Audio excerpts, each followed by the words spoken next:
আসসালামু আলাইকুম প্রিয় খামারি ভাইরা, দেশ এবং প্রবাস থেকে যারা আমার ভিডিওটি দেখছেন সবাইকে আমার ভালোবাসা এবং শুভেচ্ছা। কালকে গরু কিনছি, কালকে বলতে রবিবার, গতকাল। তো গরুগুলো কেনার পর আপনাদের ভিডিও দেওয়া হয়নি, আপডেটও দেওয়া হয়নি। আপডেট দিতে চলে আসলাম, কোন গরু কিনলাম, কি দামে গরু কিনলাম এবং কোন জাতের গরু কিনলাম। তো প্রথমেই বলে রাখি, এই যে দেখতেছেন এই গরুটা, এটা একটা ক্রস গরু। আমি জানি না ভিডিওতে কেমন দেখা যাচ্ছে, আমি এখানে দেখতে পাচ্ছি গরুটাকে ছোটই মনে হচ্ছে, কিন্তু গরুটা আদৌ অতটা ছোটও না। এটা মোটামুটি অনেক বড় একটা ফ্রেমের গরু। আমার যে গাভীগুলা আছে আপনারা দেখছেন, ওই গাভীগুলার মতো বড় একটা ফ্রেম। তো এই গরুটা আমার কেনা হইলো 91,500 টাকা দিয়ে। এই গরুটা মোটামুটি কিন্তু বড় ফ্রেম। এই যে দেখেন উত্তেজনা গরুর, এই সমস্যাগুলো হলে আপনারা তো আবার পাগল হয়ে যান যে ভাই কি করব না করব, কিন্তু দেখেন ওর এই উত্তেজনা আমার কিন্তু কোনো মাথা ব্যথা নাই, কারণ ও ষাঁড় গরু, ও উত্তেজিত হবে, এটাই স্বাভাবিক। যাই হোক, ওই বিষয়ে অন্য সময় কথা বলবো। তারপর যে গরুটা দেখতেছেন, এই যে গরুটা, এটা আমার কিনা হলো 72,500 টাকা। আপনারা ওজনের একটা ধারণা নিতে চাইতে পারেন। এই গরুটা একটা ফ্রেম, প্রচন্ড শুকনো একটা গরু। মাংস আনুমানিক যদি ধরি, মাংসের হিসাব দিব না, একটা লাইভ ওয়েট হিসাব দিই, কারণ এগুলো মাংসের হিসাব ভালো হবে না। লাইভ ওয়েট এটা মনে করেন যে আপনার 220 থেকে 230 কেজি, সর্বোচ্চ 220 কেজি ধরেন। এটা 72,000 টাকা দিয়ে আমার কেনা। আর এটা লাইভ ওয়েট মোটামুটি আপনার হতে পারে 270 কেজির মতো, ধরেন 270 থেকে ধরেন 280 কেজি এরকম হবে আর কি।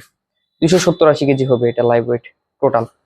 মাংস ধরেন এগুলো প্রত্যেকটা 50% করে আপনারা ধরিয়েন, বা 50%-এর কমও ধরলেও আসলে সমস্যা নেই, কারণ আপনার এগুলো শরীরে আসলে মাংস বলতে কোনো কিছু নেই, সবগুলো হাড়।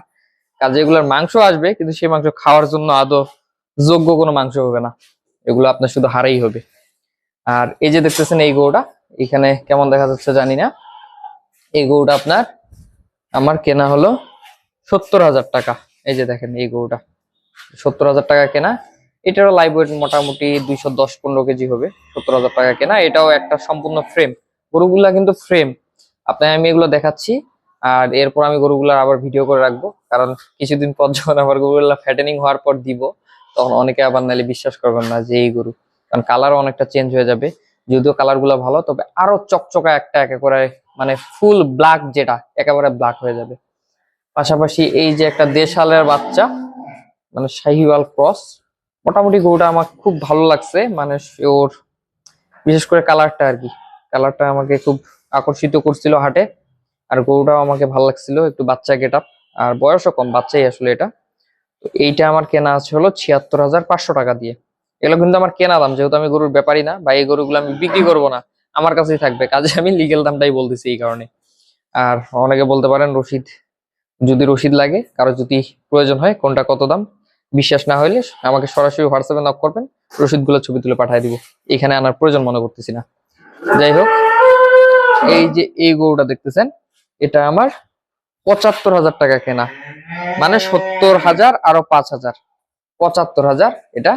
এটা যদি লাইভ ওয়েটের ধারণা দেই, এটাও মোটামুটি আপনার বলতে গেলে ধরেন যে 210 কেজি বা 15 কেজি এটা হবে। এটা মানে আপনার সবগুলো তো সমান পড়বে না, কোনটা একটু কম হবে, কোনটা বেশি হবে। তবে 75,000 টাকার মধ্যে এই গরুটা আমার কাছে ভালো মনে হয়েছে, এটা 75-এর মধ্যে নিছি আর কি আমি। আর এই শাহিওয়ালটার ওজনের কথা বলিনি, এটা আপনার লাইভ ওয়েট মোটামুটি 170-75 কেজি হতে পারে আর কি। এটা অত বড় না গরুটা, কিন্তু ভালো লাগছে, নিছি। আর এই যে গরুটা দেখতেছেন, এটা 65,000 টাকায় কেনা। এটা লাইভ ওয়েট মনে করেন যে সর্বোচ্চ হবে আপনার 150 কেজি বা 160 কেজি। এটা ছোট গরু, অত বড় গরু না, ফ্রেম এটাও একটা। তবে অন্যান্য গরুগুলোর তুলনায় ভালো, যেমন 75-এর গরু আর ওইটা আহামরি অতটা তফাৎ নাই। তফাৎ যেটা, ওইটা হলো ফ্রেমে আর মাংসে আর কি। তো এই গরুটা হলো আমার 65,000 টাকার গরু। আরো গরু নিছি, ওগুলো একটু দেখাই। এই যে দেখতেছেন এই গরুটা, যদিও এটা প্রচন্ড দুষ্টু একটা গরু, এই গরুটা আমার কেনা হয়েছে 75,000 টাকা দিয়ে, ওই সেম দাম। যদিও এটার পেটটা একটু বড় অন্য গরুর তুলনায়, কিন্তু এটা ঠিক হয়ে যাবে ইনশাল্লাহ। তবে এটা শরীরে আবার একটু মাংস আছে। এটা লাইভ ওয়েট ওইরকম মনে করেন যে 210-15 কেজি হবে, কিন্তু এটার মাংসের পার্সেন্টেজ বেশি টিকবে, কারণ এটা একটু মোটা আর কি, মোটামুটি একটু মোটা গরু। আর এই যে দেখতেছেন এই গরুটা আমার সব থেকে কম দামি গরু, এটা মাত্র 58,000 টাকায় কেনা একটা গরু। আর এটার বয়সও কম, এটা সারাদিন ডাকাডাকি করে। এই যে ডাকগুলা শুনতেছেন, এটা মানে এই গরুটাই ডাকাডাকি করতেছে, তাছাড়া অন্য গরু ডাকাডাকি করতেছে না। এটা 58,000 টাকার একটা গরু। এটা লাইভ ওয়েট যদি আইডিয়া দিই আপনাদের, এটা লাইভ ওয়েট মনে করেন যে কত হবে সর্বোচ্চ আপনার ওই 140 থেকে 150 কেজি সর্বোচ্চ। 150 হবে না, ধরেন 140 কেজি ধরে রাখেন। তো এই হলো হিসাব। আর আমার বাকি যে গাভীগুলো আছে ওগুলো তো জানেনই, যেগুলো সেল করতে পারতেছি না। গাভী এখন হয়ে গেছে আমার গলার কাটা, বিক্রি করতে পারি না। গরু কেনার সময় কিনছি, কিন্তু বড় গরু এখন নেওয়ার কোনো পার্টি নাই। যেমন আমি যদি দেখাই আপনাদের, এখানে যে 3টা গাভী আছে তার মধ্যে যেটা এই যে সাদা দেখতেছেন, ওই গাভীটা শরীরে মিনিমাম 5.5 মণ মাংস আছে। মধ্যেরটা শরীরে মিনিমাম আপনার মোটামুটি 4.5 মণ বা 3.5 মণ মাংস আছে। এই পাশেরটা শরীরে প্রায় 5 মণ মাংস আছে। তো এভারেজে যদি আমি ধরি মোটামুটি আপনার 13 মণ মাংস ধরেন, 3টা শরীরে 13 মণ মাংস আছে, এটার কোনো মিস নেই।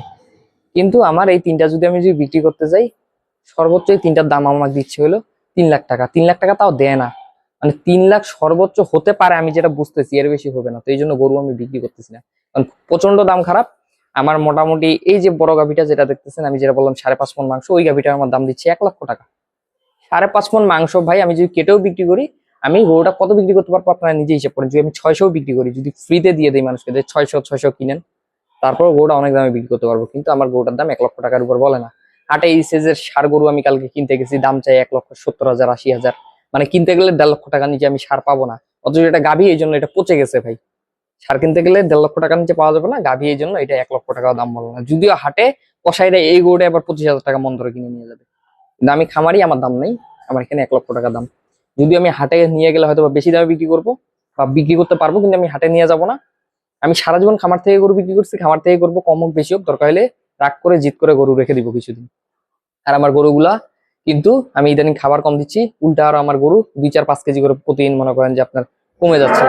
মানে প্রতিদিন এতটা না কমলেও আপনার কিন্তু মোটামুটি 1 সপ্তাহের মধ্যে আমার গরুগুলা 2-4-5 কেজি এরকম কমে গেছে। এই যে দেখেন, আপনাকে দেখাই এই গাভীটা আর এই গাভীটা, দুটো গাভী শৈলে মাংস হবে আপনার 11 মণ। 11 মণ মাংসের দাম কত লাগে আপনারা বলেন? অথচ এই 2টা গাভীর আমার দাম দিচ্ছে আমাকে 2 লক্ষ টাকা। গাভী কেমনে পালবেন আমাকে বলেন? আপনি গাভী পালবেন? 11 মণ মাংসের দাম 2 লক্ষ টাকা পাইলে আপনার গাভী পালতে ইচ্ছা হবে? আমার এলাকার জন্য গাভী অভিশাপ হয়ে গেছে ভাই। বড় গাভী কেনার কোনো লোক নেই। তাদের আমি যদি লজিক দেই যে কেন এত কম দাম, দেশি গাভী যদি 2 মণের দেই তারা কিন্তু ভালো দামে কিনবে। কিন্তু এই গরু যদি লজিক দেই কেন এত কম দাম, তাদের লজিক হলো এটাই যে আপনার 5 মণ 6 মণের গাভী কে কাটতে যাবে ভাই? এত বড় গরু বিক্রি হবে না। আপনার 4 জনে মিলে একটা গরু আপনার জবাই করবে, কেনার কাস্টমার নাই, এই জন্য দাম কম। 18,000 টাকা মণ, সে 21 সালে বিক্রি করতাম আমি 18,000 টাকা মণ মাংস। এখন আবার সেই যুগে আমি ফিরে আসছি। তো যাই হোক, মাংস খাওয়ার যেহেতু লোক নাই, আমার এই যে গাভীর প্রজেক্ট, এই প্রজেক্ট এইবার আমি তেমন লাভবান হতে পারবো না। লাভ করছি এর আগে অনেক করছি, এইবার হয়তো লাভ করতে পারবো না। একটা গরুতে সর্বোচ্চ 5-7 হাজার 10 হাজার লাভ নিয়ে সন্তুষ্ট থাকতে হবে। এখন বিক্রি করলে লাভই পাবো না, এই জন্য বিক্রি করতেছিও না, একটু দম ধরে আছি ভাই। দাম পাইলে অন্তত 5,000-7,000 যদি লাভ পাই তখন ছাড়বো, নাহলে ছাড়বো না। আমি সেই লোক, কারণ আমি আমার প্রত্যেকটা গরুর পিছনে কত টাকা খরচ করি এটা কিন্তু আমার কিন্তু একটা আইডিয়া থাকে, যে আমার গরু আমি পার ডে কতটুকু খাবার দিই আমি জানি। কাজে আমি জানি আমার গরু কত টাকা প্রতিদিন খাচ্ছে। আমার কথা হলো গরু আমি আস্তে ধীরেই বিক্রি করব। আমি যদি 20,000 টাকা মনে যদি পাই, ইনশাল্লাহ আমার প্রত্যেকটা গরুতে 15-16 হাজার 17 হাজার টাকা প্রফিট আসবে। তো আমার শুধু আশা আমি 20,000 টাকা মন পাই, আমার আর বেশি দরকার নেই। 20,000 টাকা মন পাইলে আমি খুশি। তো ইনশাল্লাহ হয়তো বিক্রি করতে পারবো, আজকে নাহলে কালকে হবে, তো ওটা সমস্যা নেই।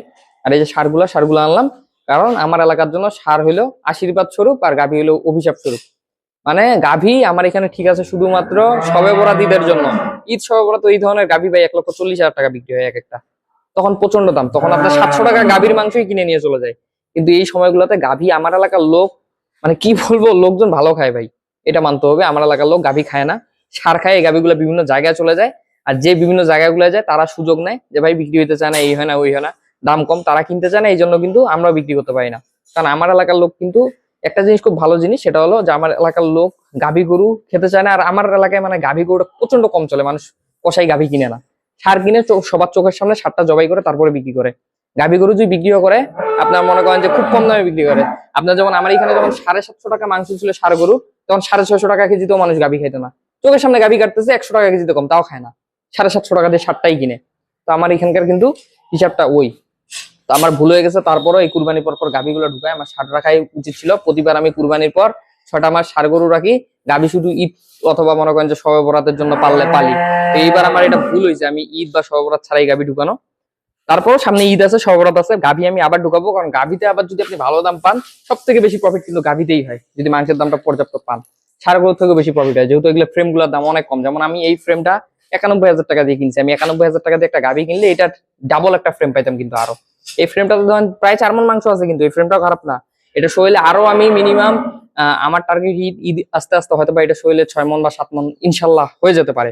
কিন্তু গাভী হলে কিন্তু আমার ঈদ পর্যন্ত ধরেন ওরকম 6 মাস পালতে হইতো না, 3 মাসে আমি এটা শৈলে অতটা মাংস ধরায় ফেলাইতে পারতাম। তো যাই হোক, কথা বেশি বলবো না।